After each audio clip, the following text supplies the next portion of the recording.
Greetings, Cyclopeans. Welcome to Sci-Clops Podcast 8, brought to you today by H.P. Lovecraft's The Beast in the Cave. My name is Dan. And I'm still Tom. And we're going to go right into things quick with Tom. What have you got for looks like I'm looking at comics, or are we looking at Arrow here? Well, we got two. Comics. I'll start with comics. The third issue in the little mini-series Death of X has come out, and it covers the gap right after Secret Wars when the Pterygian mist is going around the globe and it's poisonous to mutants. So Sci-Clops and his team of X-Men are taking a stance that the Inhumans either knew that this was a possibility or doesn't even really matter, but they take it as a direct threat against mutant kind, and they're taking steps to ensure that mutants can survive. Okay. And it's basically a series of unfortunate events that and misunderstandings that lead to basically a giant battle between mutant kind and the Inhumans. And this is fun because we're getting to see a lot of old school mutant characters we have not seen in a long time. Good. Like Alchemy. And you bring Alchemy up to anyone who's not a diehard X-Men fan, and they're going to look at you like... Blank stare. What? Yep. The thing where you turn lead into gold? and it's a lot of these X-Men. It's not even like the really lesser known ones like Alchemy, but ones that don't get as much of the spotlight, like Warpath is coming back. And everybody's really getting a moment to shine in this thing before it ends. And it's really what it is. It's just this series of like dominoes hitting that unfortunately are leading to this big final confrontation. And there's some questions as to what Scott's endgame really is here, when for dealing with the Inhumans. And Magneto just got brought into this whole thing, and it's getting spiraling out of control. And there's actually a miniseries which will be coming out after this one finishes up, Inhumans versus X-Men, which is going to be, I think, a direct spiral combat between the two factions. All right. And so that's really fun. Also by Marvel, and this was the one I've been looking forward to ever since they announced it months and months ago, the Unworthy Thor. Okay. And ever since the original Sin storyline, the original Thor has not been able to pick up the hammer Mjolnir. He's been replaced by the new female Thor, which is still a fantastic comic, and he just kind of disappeared. And nobody knew where he'd gone, what happened to him, and he just was off the face of every planet. And they teased his reappearance in issue 5 of Mighty Thor, where you see him in prison somewhere, and there's a second Mjolnir, which fans of Ultimate Marvel recognize as Ultimate Thor's hammer. And this one picks up, he's battling, hordes of aliens trying to get to the hammer and grab it, and he gets knocked out, and then we kind of flash back to how he got to this point. And he's, becoming a drunk. He's been basically kicked out of the Avengers. He's led himself into this shame spiral that he can't get out of because he's not worthy anymore. That's why it's called the Unworthy Thor. And finally he gets a mission to the moon. And he clears out the trolls there, and it's a fun fight. Thor versus trolls is always fun. On the moon. Yeah, on the moon. Thor versus the trolls. Thor versus the trolls on the moon. And it's a great little fun battle. And after the battle is over, he runs into this strange cosmic entity that has never shown itself before. And he has no idea who it is or why they're there. And she kind of hints that... Or she doesn't hint. She outright tells him that there's another hammer. And he flips out when he hears this. He says, it's mine. I gotta go get it. And so he takes off rushing for Asgard. But when he gets there, Asgard isn't there anymore. And he runs into a Beta Ray Bill, who's a fun Thor supporting character, who says he can tell him what happened to it. And the whole Asgard's just missing. It's just gone. Yeah. And this is really fun because it's the original Thor back into Marvel Comics.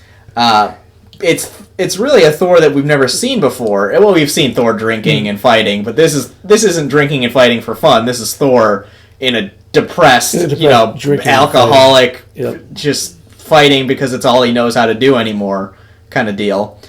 And I was very unhappy in that this was originally, the way I read this was going to be an ongoing series as a side thing to the Mighty Thor, but now it's only a 5-issue miniseries, which I am very unhappy about because I would love to see this continue on as its own ongoing month monthly series. It's like Odin will straighten things out before issue 6, which won't happen. Odin's a lunatic. But now this makes me curious, because is either A, he's just going to become a supporting character in the current Thor comic, or B, is Marvel going to cancel yet another comic and start Thor over again?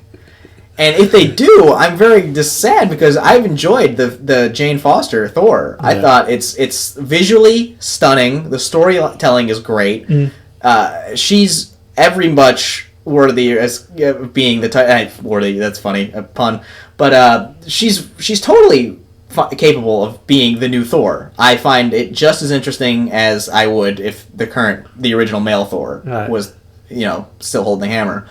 So I really hope it's not a case of they're going to cancel Jane Foster's series and just shotgun the original Thor back into the role. But they're starting to nudge their way into this with Riri going into Iron Man and Riri's going into Iron Man. They're pushing Supergirl very hard right now, which is good to see. Everyone's there. I don't know why Marvel keeps shuffling things up, but we'll see.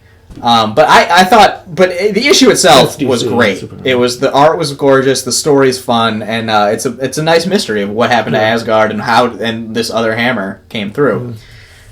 And the last one I got here is Justice League, and Justice League is one I like because it gives it lets you see a lot more of the spectrum of DC Comics. The big three are Superman, Wonder Woman, and Batman. Everybody knows them.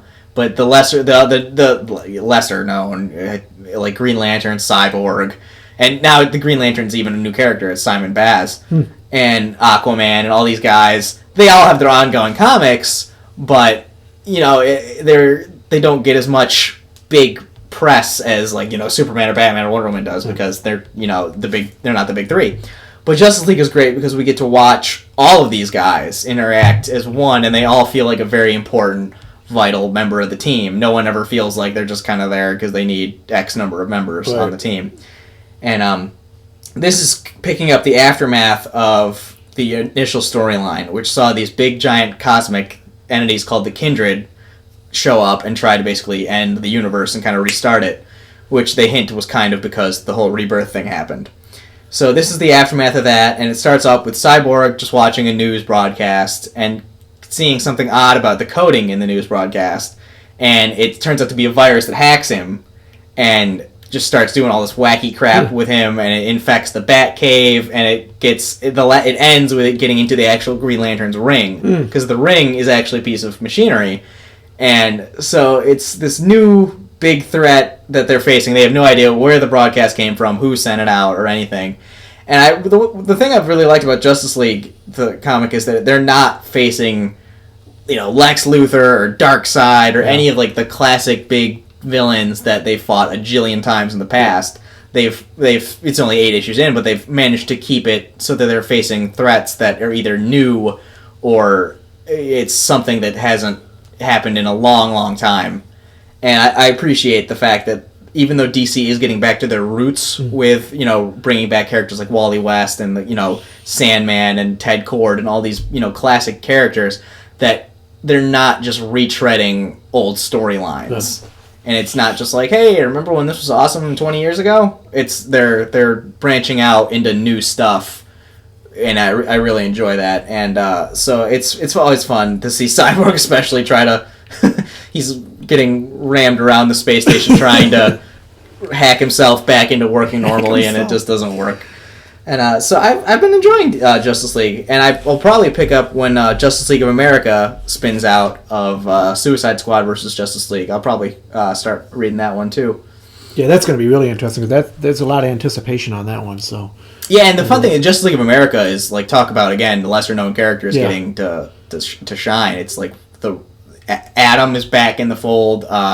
Ray, the Ray is his name. It's all these little kind of second stringers who are getting a big, very trumpeted title, and it's nice to see that. Don't you think if Wonder Woman and Aquaman wind up doing really well, that we'll see even more second stringers and third stringers? I mean, they'll go deep in the bench and pull a lot of people out. Yeah, Wonder Woman. It's funny because I don't know.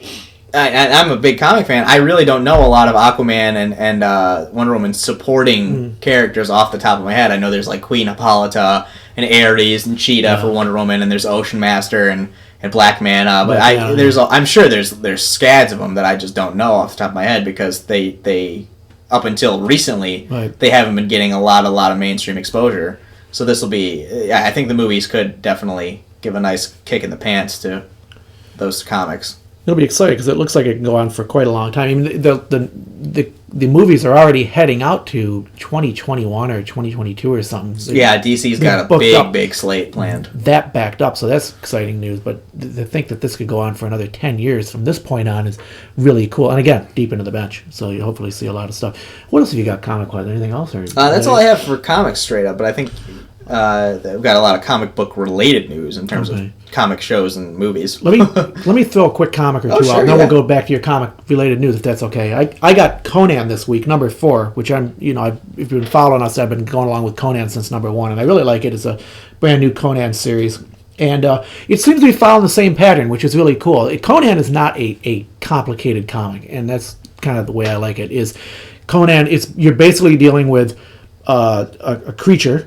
And when you're not dealing with a creature, they seem to have like a pattern. You got an issue where it's mostly a creature, or then the next issue it's mostly him dealing with whatever political or tribal mess has come up, and he's got to cut his way to the front. And the next issue is just him dealing with the whole thing at once, kicking all kinds of butt, and of course he gets the girl. And in this one we have we open up with a brief moment of the creature who comes in, and then of course he's cleaning house just like we predicted, and he's off to another more creatures, which is really cool. They're keeping a nice little balance here. It stays exciting for as small as it is. There's a lot of action. There's some monsters, more than one on this one, which is really cool. We got 2 kinds of monsters now, and actually we might have 3 kinds of monsters now. When I'm reading in this one, it looks like there's one in the beginning, one in the middle, and one in the end. And yet, so they've kind of jammed everything together. So Conan continues to be really cool. Again, that's issue number 4, and so we're really excited about that, and looking really forward to a lot more of this. And I wish they'd do more Conan in the theaters, but after that last movie, which was excellent, it was great. But I get why it didn't. It was the starter movie. Yeah. They didn't want to throw too much in case it flopped. Yeah. And then they wanted to leave stuff for a sequel. And it didn't do it. It didn't perform. It didn't like bomb, but it did not do well enough to justify doing another one. And I'm a big Conan fan. Of course, I'm big on Conan, Robert E. Howard, H.P. Lovecraft, all that genre. Yeah, and that film nailed, I think, the tone and the visual. That was a great film style of what I picture when I read Conan. And the guy for someone who that second Conan, Jason for Momoa. someone to have to that was Momoa. Yeah. Aquaman. For him to, and you realize he was Conan, but unfortunately didn't do so well. You never hear about that. All they talk about is Aquaman. I think he did a couple other little movies somewhere, but he unfortunately didn't do good on that one. But for him to fill in Schwarzenegger's shoes there, he did a great. I thought he did excellent.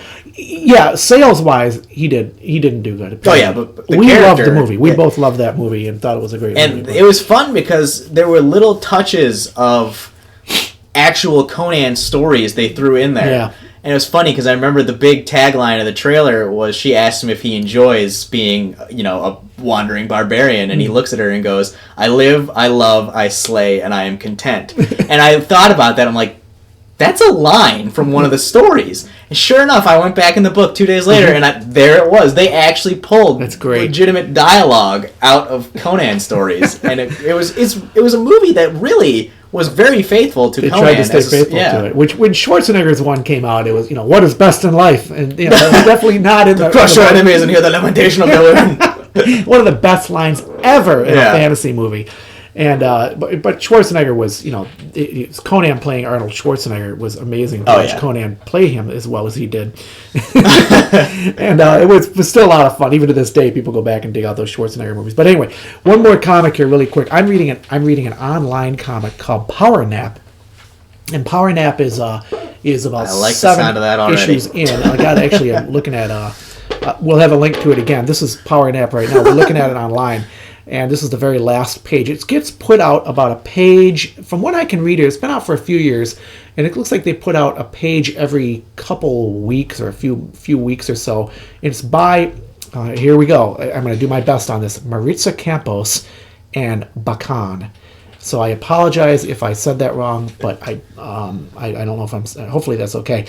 And when the writer and the illustrator, and the illustrations are great. I love the colors. I love what's going on here. It's really weird. It's really freakadelic. Really weird. It reminds me of Heavy Metal, the comic Heavy Metal. For those of you who may have grown up in the 70s and early 80s, Heavy Metal there was a movie Heavy Metal for a while. It was a big deal. You could actually find it on the newsstands. Heavy Metal comic was an illustrated monthly comic or whatever that came out. And this thing has got that level of weirdness. And looks like they funded it by an Indiegogo campaign for a little while. But it's only got 7 chapters. I'm going to say chapters entirely. And so it's not a lot of material to read yet. You can knock it off in a few hours, and the whole thing. But it's gone back quite a ways, and it's a good comic. It's basically a bunch of people. It's in I don't know if it's a future or whatever. It's got our lead character. He lives in a society where everybody is taking these pills to stay awake, and they don't like to sleep. And people who sleep are looked at as kind of freakish. And so he is allergic to the pills and can't take them. So he is also in a jam where he can't. He's got a new job and he's not getting much sleep because he's got a huge commute and there's all these things going on, and he's beginning to see things, and things are going very odd around him. And at first he thinks it's because of his exhaustion, but later on we find out there's more to it, and it looks like the whole society's covering everything up, and yet it's cracking at the seams, but everybody's trying to pretend it's not, and some people are covering up, and there's all this bizarre psychological stuff going on, weird creatures, and you don't know sometimes whether you're in the real world or the dream world or what's going on here, but it's still a lot of fun. And we have a full. We covered the thing online. I'll have a link up here. You can see at the bottom of this podcast. So Power Nap's what I'm reading right now, and Conan, and I highly advise checking out this Power Nap. It's free. It's on there. They have in illustrated books they sell if you want the hard copies. Cool. They're pretty cool, and really, really well done comics. I'm not going to fool with the computer right now because I'm afraid we're going to make all kinds of noise in the background, but I'm just kind of looking at it. These freaky guys with giant horns on their head and stuff. So anyway, Power Nap, Conan. Tom's got some comics. Now we're going to move. What did you had comic news, and I got to mention really, really quick one thing. Very interesting, because I was going to mention this when you were talking about X-Men a minute ago. I'm just going to veer back to X-Men for a minute, because Tom was talking about X-Men, and I just put an article up a little while ago, just a few hours ago, about X-Men's Chris Claremont. Oh, yeah, big X-Men guy. Complaining that Hollywood is killing the comic. And apparently the X-Men comics have taken a dip. He's upset about it. Well, I don't know what his feel is, but it's because Marvel wants the rights to X-Men back, and they don't have it, and it's really pissing them off. And it was one thing when you had like X-Men 3 and X-Men Origins that were so critically maligned that I'm sure Marvel was rubbing their hands together thinking, okay, they're going to get desperate just like Fox did and start selling them, or just like Sony did and start selling us stuff back. Yep. And then Fox hit gold with First Class, Days of Future Past, the second Wolverine movie, and X-Men Apocalypse, which have all done very well at the box office. So I think they're now not going to get them back for a long, long time. And they did it with the Fantastic Four. Marvel said, fine, if you won't give us the rights back, we'll kill off the comic, we'll kill off the fan base, so that way when the movie finally comes out, it's going to flop. And tax write-off. Yeah, and so they did. They killed the Fantastic Four for the longest time because they didn't have the rights, and now they got the rights back. And I think it's a similar thing because they've been trying to get X-Men back, and they haven't succeeded. So for a long time, the X-Men were just kind of folded way back. I got to say, this story really worries me, considering what happened with Fantastic Four, which is still not recovered. How many years later? Oh, God, no. Years later. Well, no, because the newest one was 2 years ago. Yeah, what year ago? It was awful. I don't remember hearing much about it. It's awful. People just don't talk about it. And the whole thing has been a disaster with the Fantastic Four, which is a darn shame, because I grew up on that comic, and it was a great little comic. And it's gotten caught between two giants, two warring companies, and they're going to fight it out, and they don't care. And it's the fans who suffer. Yeah, the fans. Well, the thing is, the last one they just went awful with. The Fantastic Four is not a dark and gritty series. Yeah. You have one guy who is a talking rock, and another one who is Gumby. You cannot do that serious and gritty. Okay. It just doesn't work. It's an interesting way of looking at it. He's a talking rock and Gumby and an invisible girl and a dude who lights on fire. It's not something that translates well to dark, brooding, dialogue. And it's like, what? No! There's not the Fantastic Four. It definitely has moments of drama. It's not happy-go-lucky all the time, but at the same time, it's not like Batman, where it's just dark, broody, beating people up in alleys and like moody atmosphere all the... No. It's like 80-20 happy drama. And they just went the other way around with it this time. They went 80-20 drama happy, and it just didn't work. That is great. But I took you way off. By saying this, I took you way off the X-Men news. Comic book news. But sorry about that. No, but it's I'm still on Gumby over here. Yeah. I'm still like Gumby and a talking rock with a cigar hanging out of his mouth. I'm like, oh, God. It's true. I forgot to talk about this last week, but the other comic news before I get into like TV and movies is Star Trek and Aliens is going to do a crossover. Oh, too cool. Star Trek: The Next Generation and Aliens is doing a crossover. How long would it have been before they stumbled across one of those planets? Right? It's funny because it's a crossover you never think about, but the second you hear it, you're like, it works. So cool. It absolutely works. It really does, and it's just I love Star Trek: The Next Generation is my favorite Star Trek. Okay, I love everything about it. Mm-hmm. And Aliens is definitely one of my favorite sci-fi franchises. And I'm like already picturing in my head possible like interactions between characters. Wouldn't you love to see the Borg get in the middle of this? The Borg try to figure out how the hell the Borg would deal with that. With the aliens.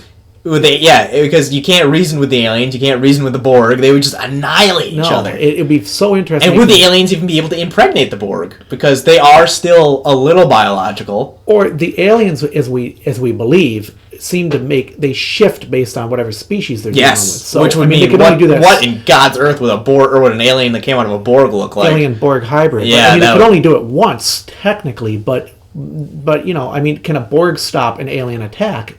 Which is interesting because, like I said, the Borg are only partially organic. Yeah. And the second it realized it had one of those things in it, it would tell every other Borg, and they'd probably just incinerate it instantly.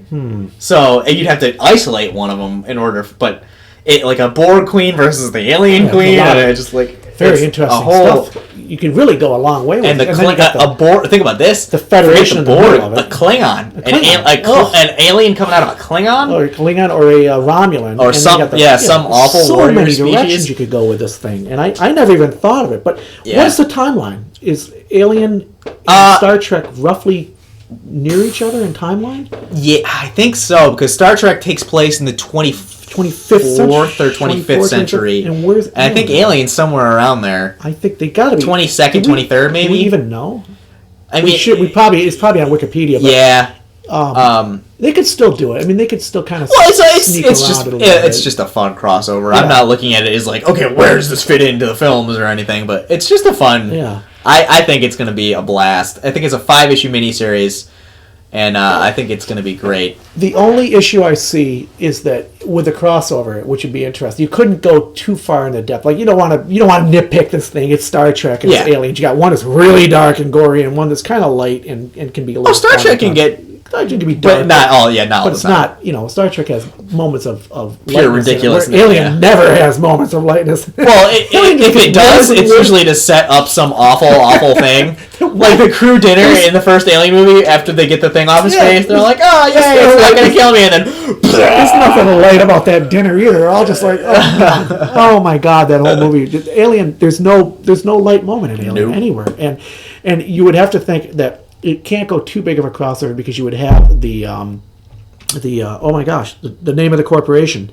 Wayland. I apologize. Wayland Yutani, and Yutani, and then you'd be dealing with a planet Earth on Star Trek, which seems like everybody's got their act together by this point. I think that was the premise of Star Trek. Yeah, the premise of Star Trek is no war, no poverty, no nothing. And in the Alien universe, it's corporations and poverty everywhere. So yeah, looks like a lot of power. But I think it'll still be a lot of fun. It's a lot of fun, yeah. I mean, we're just having a little fun with it online here. Let us know what you think in the comments, because I mean, what would you see in an Alien Star Trek crossover, and who else could you put in there? It could be an awful lot of fun, and really have a good time with it in the comic books. Anyway, back to we're all over the place today, aren't we? All right, so TV. I didn't catch Legends of Tomorrow this week, but I did catch Arrow and Flash. Okay. Arrow, I'm actually enjoying season 5. We've gotten out of cautious optimism, and I actually have enjoyed what they've been doing. Good. I'm going to be following you in Arrow. I'm going back to Arrow soon. He's formed a new team. Yep. And I like that it's a lot of these really, again, lesser-known archaic characters like Ragman, Mr. Terrific, and Artemis. And it's nice because the storylines have been a bit fractured with everybody all over the place. Yeah. And now that John's back in the picture and not having his own thing, everything's kind of slowly gelling back together into this cohesive one-off storyline. And they just wrapped up the Tobias Church storyline, which Chad Coleman from Walking Dead, he played Tyrese. Oh, wow. Really cool. He had a 5-episode arc, and he was great. He was really good as the big bad guy. And looks like they're finally ratcheting up the Prometheus angle, and he's the big new villain this season. And there's a lot of speculation over who Prometheus is. And I have 2 possible candidates who I think it is. I won't say it because you haven't gotten as far as I have. No, it's okay. If you could say, I don't. Well, the 2 big speculations are, the one that seems the most obvious, and it's probably the most likely, is they introduce a new character, Adrian Chase, who's the town's new DA. Yep. And he's been kind of like... DAs are always bad. They're always the bad guys. Harvey Dent, and this guy... The only good DA was Laurel Lance, and she died, so... They're always like jerks. Yeah. He's like aspiring. But he's not been a fan of vigilantes ever since he showed up. He's been very clear that he has not enjoyed vigilantes. And he's a big recurring character this season. Right. And it feels like they wouldn't just throw him in there just to be like the DA. There's got to be something else going on. Yeah, they're gonna build him for something later. Prometheus, you never see his face. He's wearing this big weird rat mask, so it could be him. But the theory I really hope it is, and I know this is like a 1 in a jillion million shot in the dark. Okay. But I really hope this is it. It's in season 4, something happens to Thea. I won't tell you because you haven't gotten there. And one of the suggested solutions is to use... Oh, don't worry about it. You can say whatever you want, because I'm going to have to review it anyway. To use the Lazarus Pit, okay, which can resurrect the dead or heal injuries and stuff like that.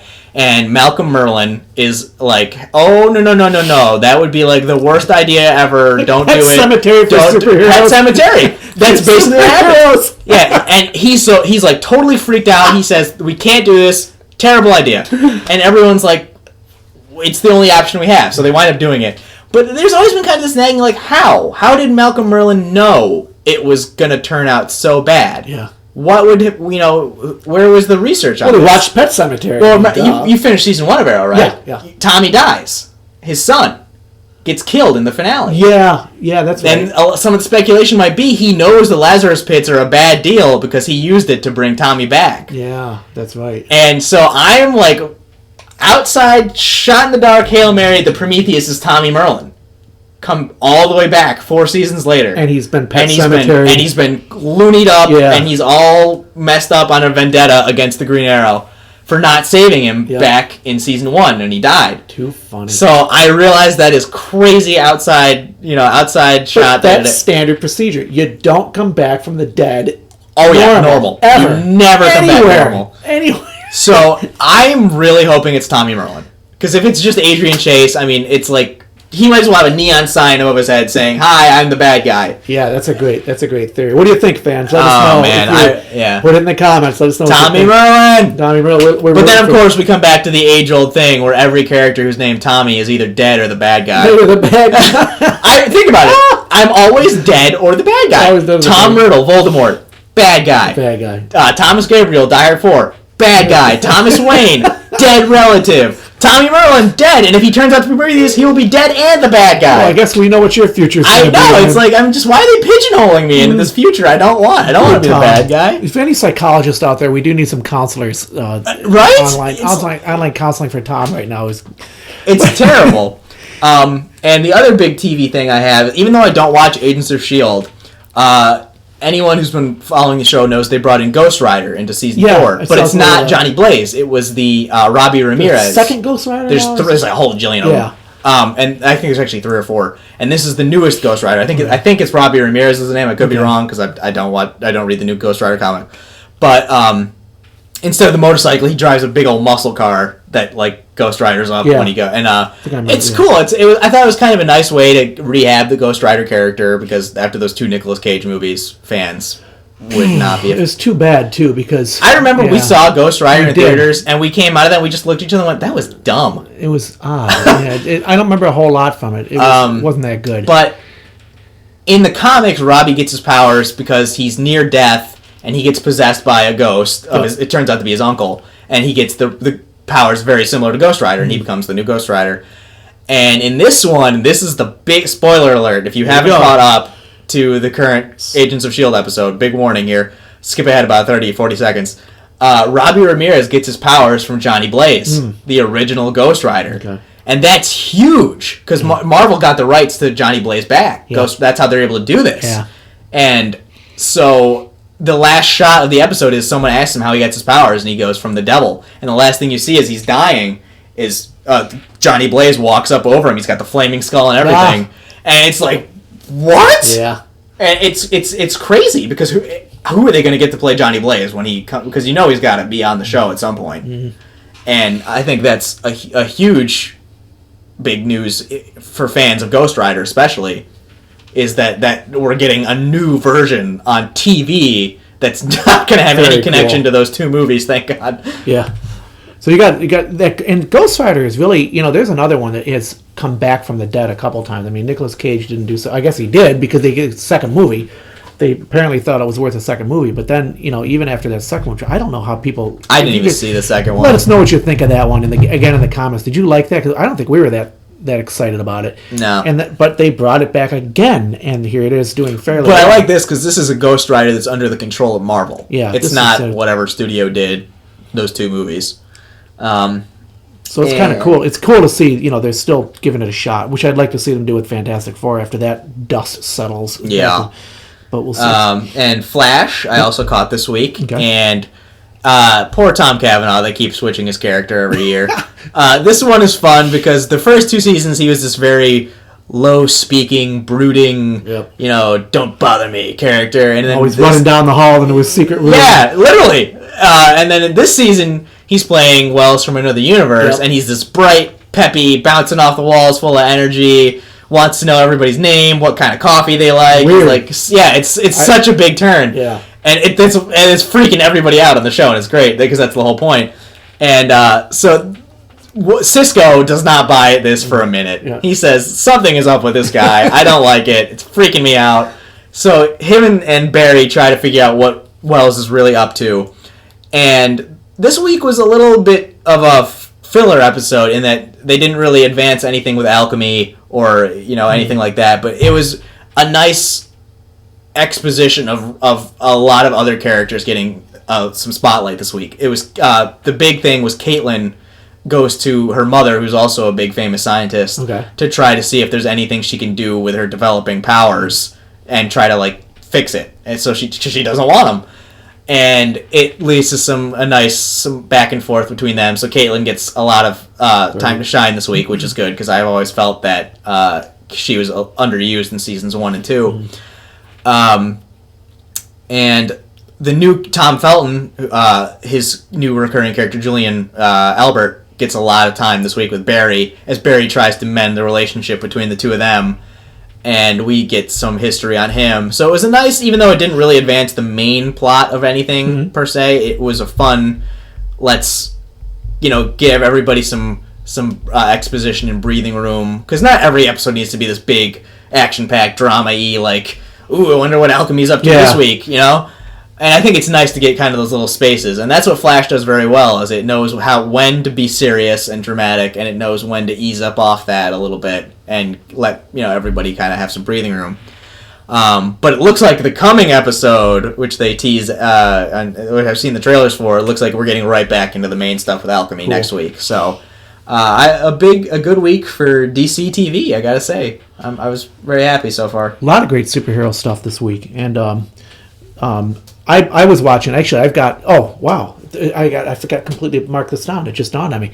I finished Clone Wars this week. I'm not pulling you off. Go for it. I finished Clone Wars, and oh man, I don't even know where to start on this. I'm kind of exasperated by the whole thing, because I got out of Clone Wars, and I'm like, Jar Jar kills everyone. Whoa! I'm like, how did I never know this? In 6 seasons of Clone Wars, and I got to the end of season 5, And of course, if you, I don't know if I want to tell this to everybody.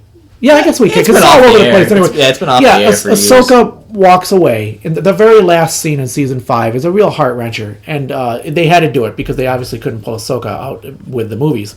But she walks away from the Order for reasons that go on. And this season's incredible. I mean, there's Sith Lords fighting each other. There's everybody's duking it out. That we're getting closer and closer to the inevitable, which is going to be Anakin taking things over pretty soon. You know, obviously, or rather, movie 3, the Revenge of the Sith. Yep.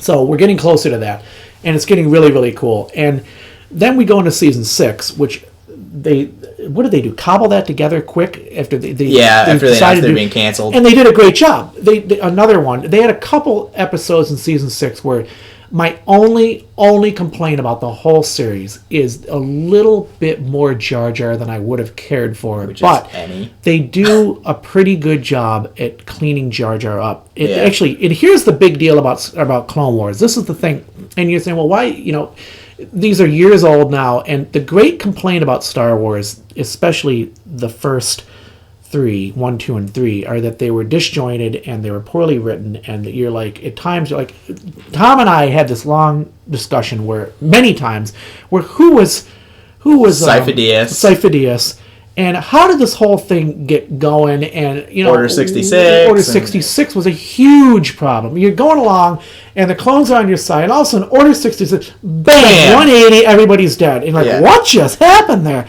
Well, this whole Clone Wars thing cleans up everything in Star Wars. Every single question is answered. And I was like, why didn't anybody say this to me years ago? And I had thought it was just going to be, you know, extended adventures of Anakin. That's what I had thought. And I had started watching it a while back and then stopped. And then I got into it this time, and I said, these are really, really good. They're really well written. I thought the couple episodes they did on Order 66 were fantastic. Yeah, you really find out where Order 66 came from, and how Yoda gets to Dagobah, and how all these things happen. Jar Jar is cleaned up, more or less. And, you know, he's a little goofy still. That's Jar Jar. They were a little light on 3PO. They didn't do much with C-3PO for the whole entire thing, which is odd because he was a main character. But they do an awful lot with R2. They go into heavy depth on a lot of these characters. And in summary, Clone Wars is excellent. Get out there and watch it if you haven't. And if you have, you know, let us know what you think in the comments, because we're always interested, because I think Lucas was the executive producer, I think, over this whole thing. And you never really heard anything about that. And he's taken it on the chin pretty bad over the first 3 movies there. Those pardon me, 1, 2, and 3. And it's, you know, for good reason. But the Clone Wars cleans it up. And yeah, you could say, well, you gotta wonder how much of it was actually him, though. Yeah, was it him or what?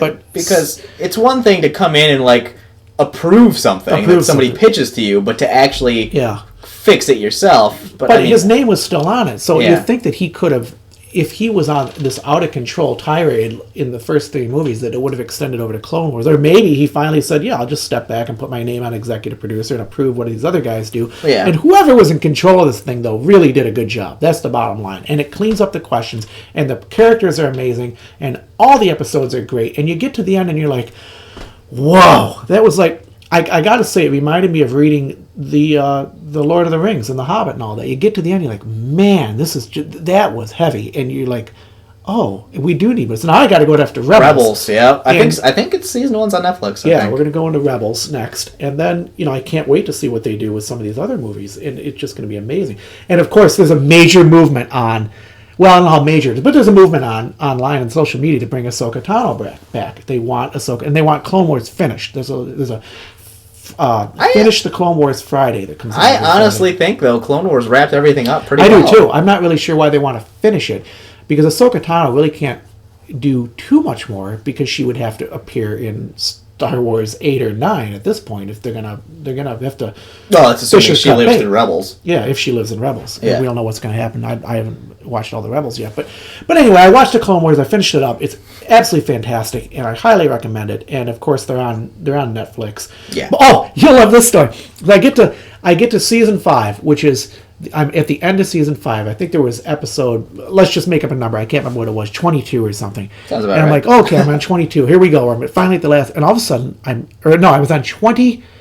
It skipped an episode on Netflix. And Netflix, God, I want to strangle them for doing this occasionally. And you get to the last one, and all of a sudden, the second to last one wasn't there. And I was like, what happened?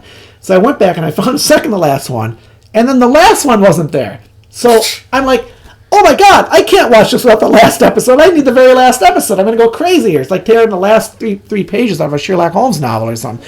So like, what am I going to do? So not that I would ever go online and look for secret sites with these episodes hidden on them, but somehow one fell into my lap. And I found the last episode, but only half of it. Now I'm getting closer. So I got 6 minutes of the last 12 minutes. And like, oh my God.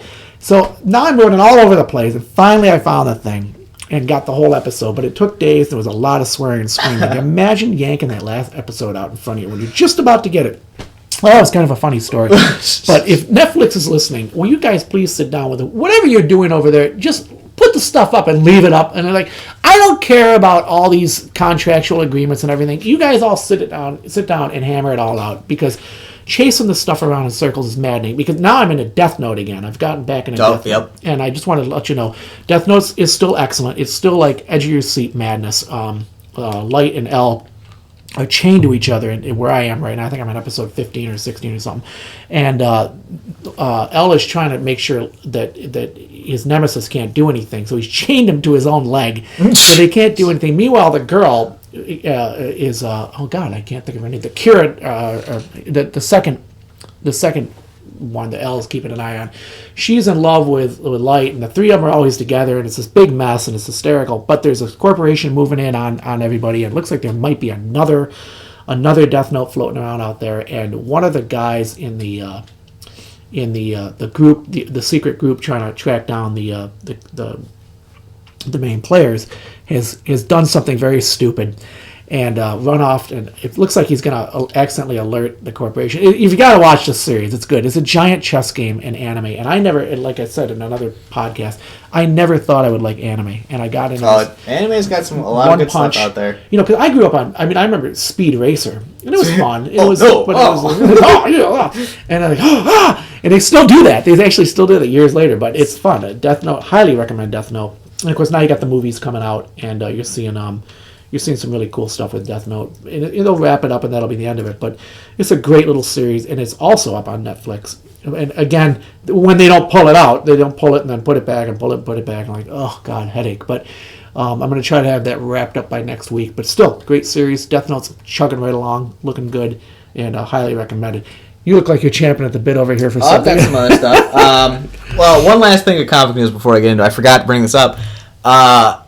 We just talked about how Marvel wants X-Men back, and they were doing that whole Death of X storyline, and there was only like 3 X-Men titles out, and there was this big worry that they were eventually just going to cancel X-Men altogether at some point. But it's now the opposite is happening. Now this Resurrection storyline coming out. I talked about the Iceman getting his own series. Jean Grey is going to be getting her own series. Generation X is coming out. Weapon X is coming out. And now the newest one they just introduced, Cable, is going to be getting his own series. Cool. So when all is said and done, once all these series debut, X-Men's going to have 8 books on the shelf all at once. Yeah. So it looks like X-Men's kind of getting some life breathed back into it. Yeah, so I guess our earlier worries were unfounded. Which makes me curious as to what that means for the rights to the franchise. Because obviously Deadpool 2 is happening. Which Fox... Well, we don't know, because Deadpool's director and musical director has walked. Junkie XL left. XL left. Which is funny, because I heard some rumors, I don't know if this is true, on why Tim Miller left. And apparently Tim Miller had an actor in mind to play Cable. And I cannot remember the guy's name, because I don't watch much with him in it. But I looked up his picture, and this dude was not Cable. Cable needs to be this giant hulk of a guy who looks like he could crush your skull in one of his hands. So you think Ryan Reynolds was right on this. And this guy was like a thin, mousy little dude. And, anybody can put on muscle. Adrian Brody, for that Predators movie, he put on a decent amount of muscle. Yeah. But it didn't matter what you did to this guy. He was going to be a little tiny guy. Right. And, yeah, Cable needs to be a big hulking dude. Ryan Reynolds, I think, knew that and wanted Cable to be played by a big giant dude. And so they clashed over who Cable should be, and so Tim Miller eventually said, fine, whatever, do your own thing, and left. And which it surprises me that he would push for this, because he was so faithful to the spirit and the ridiculousness of Deadpool. Yeah. He made Colossus like 9 feet tall with CGI, so it kind of shocks me that he would push for Cable to be played by a guy who really didn't look like Cable. And Cable also is in his like 60s in the comics. And this guy looks like he's 45-ish. But is there more going on there? Because now with the musical director, what's Junkie XL, even. Yeah, that one surprised me too. XL bailed, and this is worrisome. It's almost like this movie is. I put a post up about this. It's almost like it's heading into production hell again, and it's kind of odd. Like, oh, okay, which again, it's really shocked me considering how once it really got steam behind it, how well one went off without a hitch.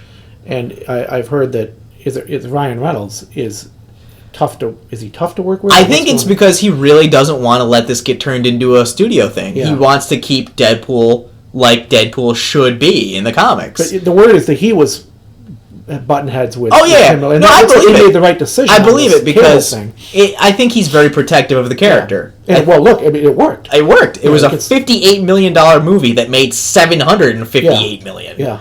So I think Ryan Reynolds is difficult in the sense of he wants to make sure this doesn't get turned into just some big studio thing. He doesn't want another Fantastic Four. Well, it's funny because apparently Tim Miller, the ex-director, wanted to like triple the budget and like get crazy with and Reynolds said, "Why? We know this works on a lower budget. Yeah. Why would we need $150 million this time around?"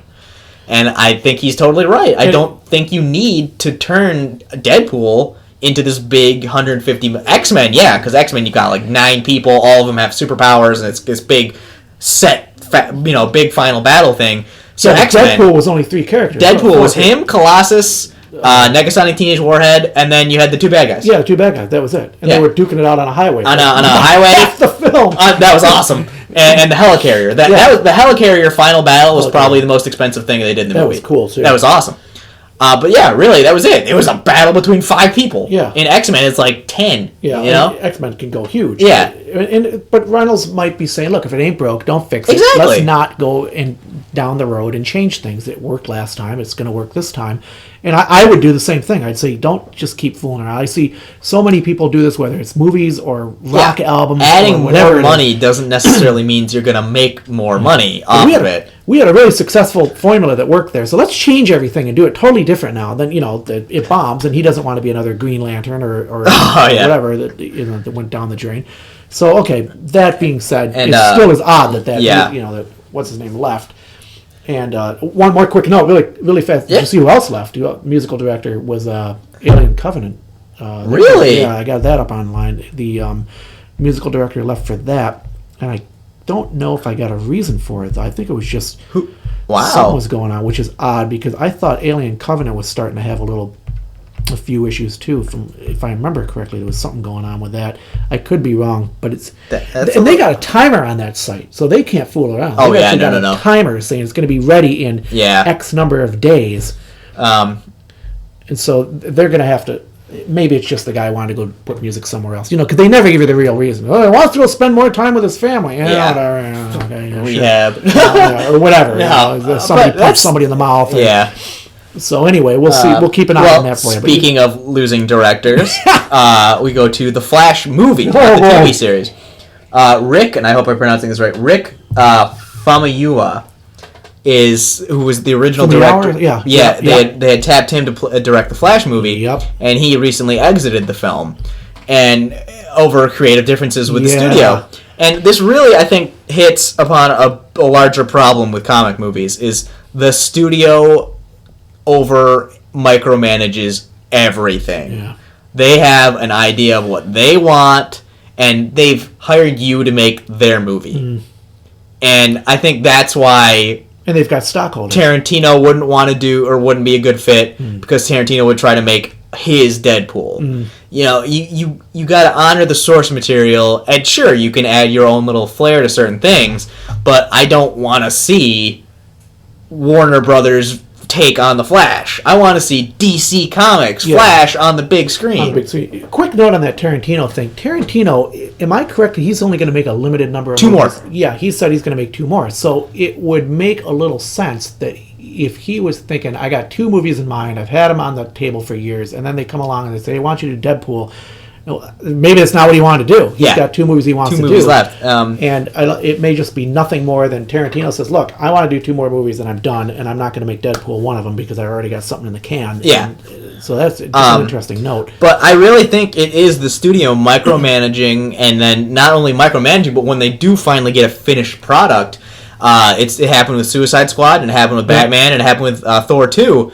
The director, after the movie comes out, he goes, this isn't my movie. Yeah. They edited so much of it and changed so much of it. This is not what I had when I finished. Yeah. And I feel for him, because at least with DC, what they've done is the extended cuts come out, so a little bit of that footage gets restored. But Marvel has never done that. Marvel's never released an extended cut of anything. I've seen a ton of news on that Suicide Squad stuff. Tons of extended cut news. 15 minutes they're adding, roughly. It's a lot of movie. Well, not look at Batman vs Superman at a half hour. Yeah.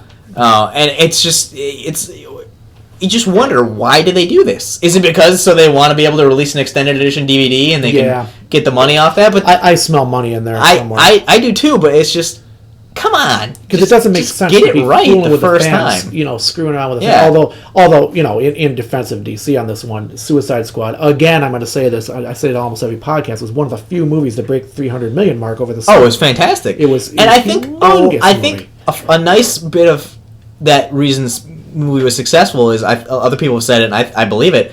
It's because the cast was so diverse. Yeah, you weren't watching a bunch of white dudes running around a city with assault rifles. You had Katana, Deadshot, played by Will Smith. Oh my gosh, and Amanda Waller, big prominent female leader, was black, and it was a nice range of people. You weren't just watching dude with blonde hair, dude with it was. But you had 2 massive characters in there too, and judging from what we went to the cons and we saw the cosplay and everything. I mean, leading up to that movie, Harley Quinn was so huge coming in, and of course it was what's her name there? Margot Robbie. Margot Robbie. Harley Quinn does play Margot Robbie very well. Yeah. She's that close, and say, wow, that's really amazing. And you did a really good job on that, and the Harley Quinn anticipation was humongous in this movie, and so there you go again, coming in, and so to some respect, Joker, but really Harley Quinn, because that's all I saw for weeks and weeks and weeks. But I do think there's something to be said for having a nice, big, diverse cast. And if you're going to have an 8-person cast, let's get some other ethnicities in there. So the other members, Jay Hernandez, they or Hispanic, yeah. So you had a nice mix of everybody in there, and it didn't feel like it was just like, this is a movie cast. It was almost like it felt like this is a group of people. Yeah, group of people. X-Men does that pretty well too. X-Men needs to step up a little bit, but you have Storm in there, and they just added Blink and Warpath in X-Men Days of Future Past, Native American, and Chinese, Storm's always been respectively. a leading black character in X-Men. Oh yeah, he's always been like way up to the front of the line. line. Oh yeah. So, and it's nice to see that there's this nice trend happening where it's getting a little bit more realistic in terms of what a diverse team actually looks like. If I'm a director, I'm a writer, I'm thinking, there's nothing. I'm not going into a whole race thing here. It's just that you've got millions and millions and millions of minorities who would probably be interested in seeing them represented on screen, and they're like, hey, let's get them in the theater. You're just leaving money on the table. Let's get their $10 too, whatever it is, I really, it's a real slap in the face, I think, when you see a character who in a certain medium is a certain race, and then they just get whitewashed on screen. They get whitewashed, Ghost stupid. In the Shell is doing that. Ghost in the Shell with Scarlett Johansson. Oh, what's the other one? Doctor Strange kind of addressed it with why Tilda Swinton is the Ancient One. What was that crazy thing with the wall in China? Great Wall. Yeah. Which I want to shoot myself thinking about that movie. Yeah. Because it's... Ugh. Oh, anyway. And, yeah. But that's just... Yeah. Silly. It's just silly to not There's a billion and something Chinese out there. For God's sake, put a Chinese character in the lead. That's why I think X-Men did so well in China, is because Blink is a Chinese character. Yeah. Anyway, and another movie news, the Dark Tower movie, which was supposed to come out this February, got delayed to the summer. I missed that news. It got delayed till the summer. I wonder what's going on. I'm wondering if it's just because they think that February might not be the best time. I'm getting a little worried. There seems to be a theme running here. There's directors dropping out. There's people dropping out. There's movies getting delayed. If you haven't read the series, do so. It's a fantastic series. Amazing. But it is a big blockbustery feel. It's going to be big. I'm really wondering how they're going to do this thing. And it's not big blockbustery in terms of explosions every second, but it's the scope of it. It's like Lord of the Rings. The scope is massive. Because what is the Gunslinger? It is the whole thing. It's Western, sci-fi, fantasy, horror, fantasy, romance. A whole book of romance. Whole book of romance. And then it's what else do we got? It's just everything. Yeah. It's everything jammed into one. History, yeah. It's everything. In an alternate universe, oftentimes. You're like, whoa. And it's this mind-blowing thing. Yeah. And I do feel that February is a weird time because it's around Valentine's Day. Yeah. It's, That's an odd time to drop it. Yeah, they might look at that and say, because it can be a miserable, if you're in the Northeast of the United States. Or even in the north of the United States, I can tell you, and this is not anything against Valentine's Day. I say this to people all the time. This is very interesting, and this is commenting on what you're saying here.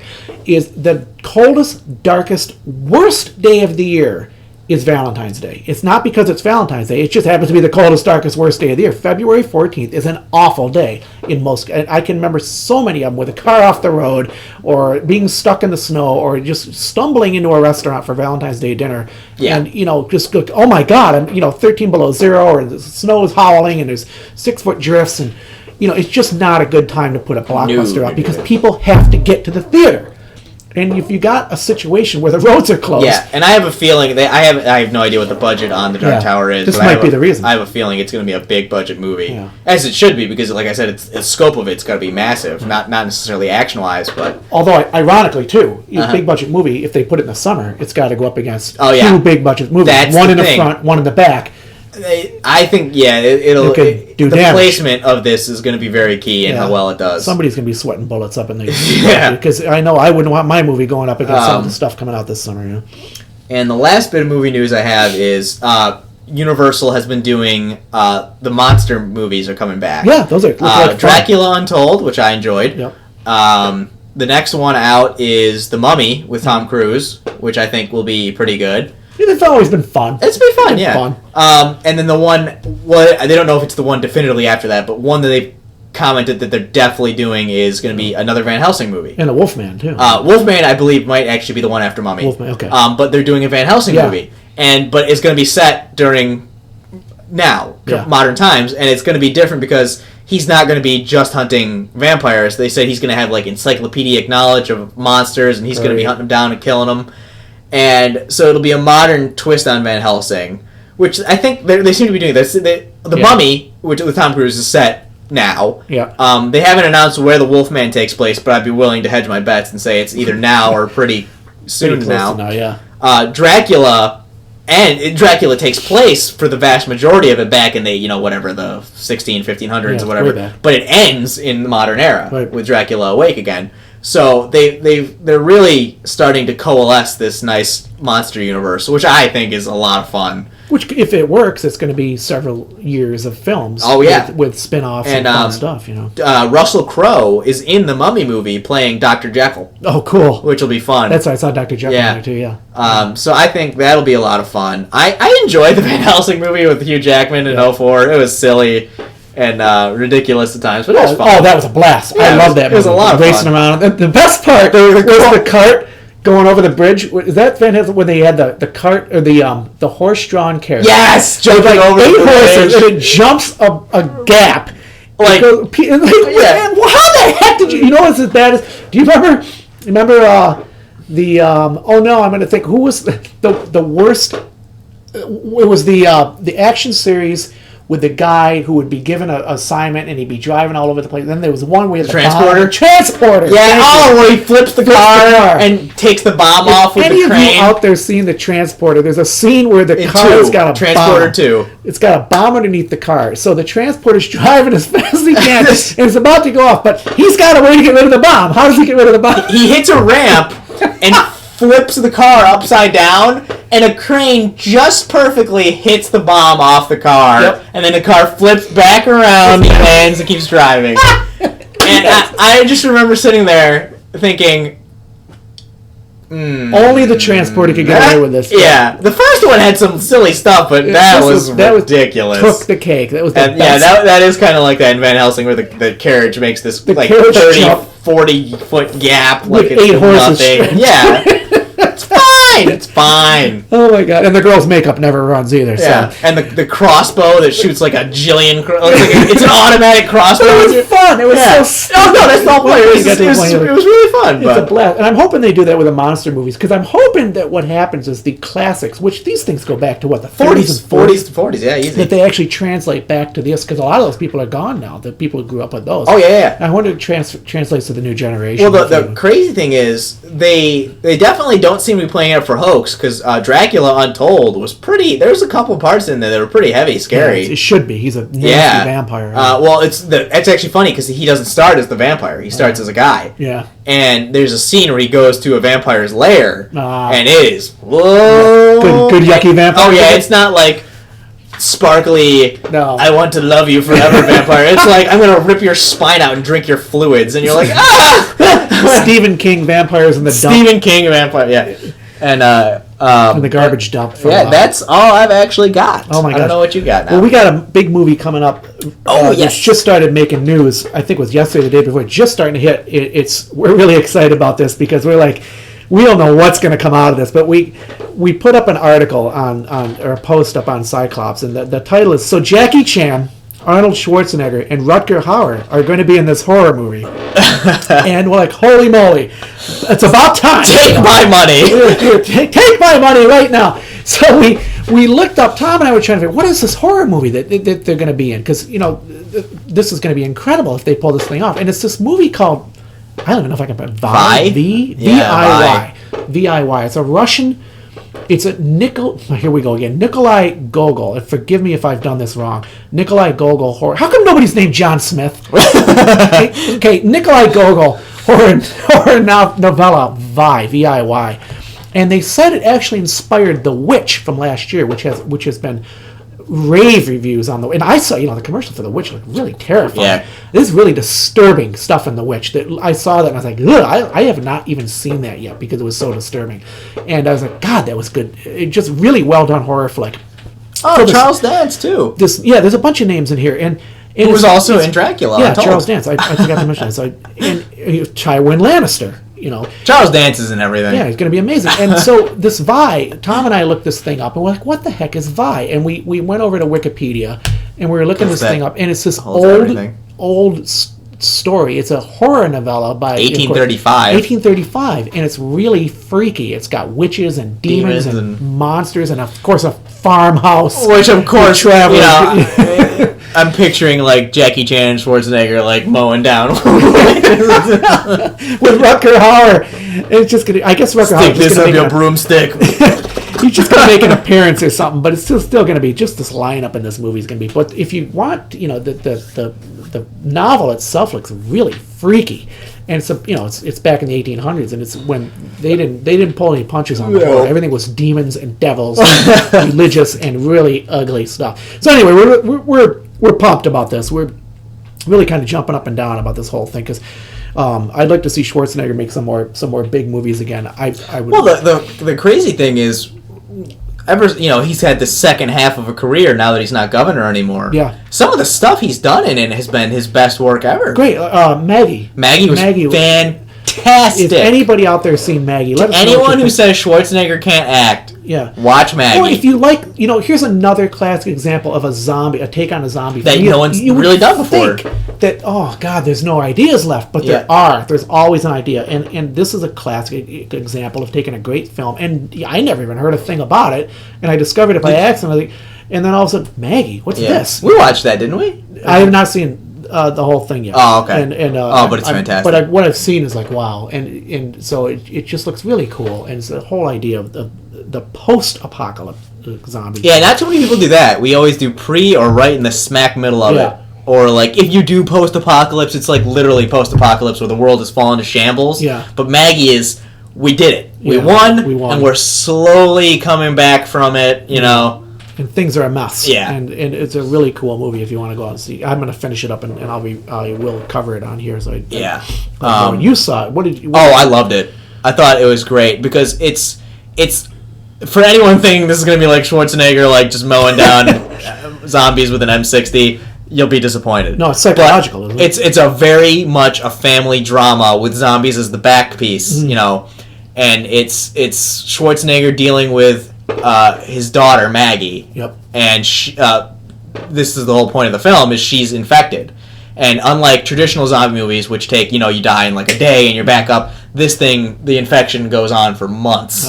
And it's him, and it's just watching the whole situation deteriorate as she gets further and further along. And he's rushing to get her a cure, or get her out in a place where she can get taken care of. I'm sure. And but yeah, it's this fantastic movie, and it really it's a drama, and he doesn't ever feel like you're watching something like, oh, he cannot act. No, it never ceases to amaze me just how much work that man's put out. He just keeps dropping stuff all over the place. Another good one he was in was Sabotage. It was like a Agatha Christie novel meets a SWAT movie. Wow. Yeah. He just keeps, he keeps doing it. He keeps, whether it's a little movie or a big movie, and so there's a bunch of great Schwarzenegger stuff out there. But this thing coming up is made a lot of noise, obviously, because it's him, Jackie Chan, Rutger Hauer, and oh dear, what's his name?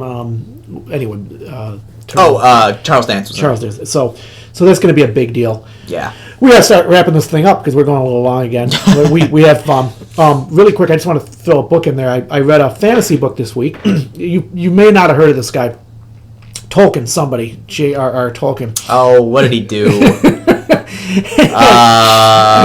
Some book he put out. I don't know. I feel like it was a movie at some point. A movie or a book or something. I'm not sure. I got to look it up and see what he's done because I don't know how big he is. But anyway, I found this book he wrote. It was a collection of short stories by him called Tales from the Perilous Realm, and it's his shorter works, which you don't hear much about. And I've always wanted to read Farmer Giles of Ham because when I got into The Hobbit, I remember seeing, and also by Tolkien, Farmer Giles of Ham.